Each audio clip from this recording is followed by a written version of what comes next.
We have yet another baffling case of a female teacher preying on one of her male students. As you may have heard, this happens a lot, and perplexingly, it often involves these women blowing up their families. What makes this case interesting, though, is that we can actually see and hear some of what went down in the sentencing. The married mother of 3 ran a program for at-risk youth at a prestigious all-boys Catholic school in Cincinnati. Nutley began having a physical relationship with the teen in 2023. He was just 17 years old.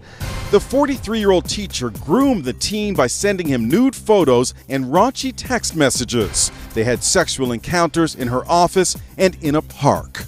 Naturally, her husband filed for divorce, and in response, she claimed that her husband was guilty of gross neglect of duty and extreme cruelty. Nutley's attorney said that she has mental health and substance abuse problems.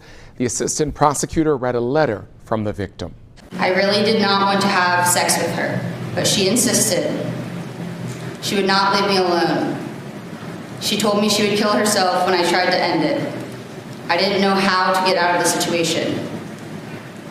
I finally decided that I didn't want her to do this to anyone else. I told the truth. This entire situation altered my high school experience and altered my life.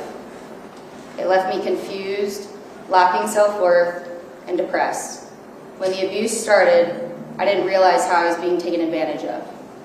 I didn't know what grooming was until I was sitting in class after it had happened and realized that's what she did to me. There's no excuse for what I did, and I will not try to offer one. I crossed a boundary that never should have been crossed, and I violated the trust of someone who needed to be protected and respected. I live every day with the heavy burden of knowing that I caused that harm. Nutley looked startled when the judge lashed out at her for not showing enough remorse. What I was looking for was for you to say that you acknowledge the harm and pretty much ruined the rest of his high school career.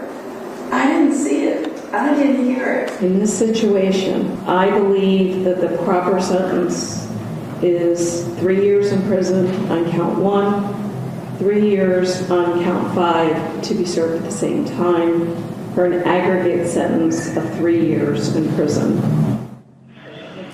And Emily Nutley seemed a bit surprised by that sentence. She was immediately placed in handcuffs and escorted out of the courtroom. We seem to be seeing a new case like this pop up every week. And this case saw the teacher get pregnant from a 12-year-old. She's in prison for 25 years.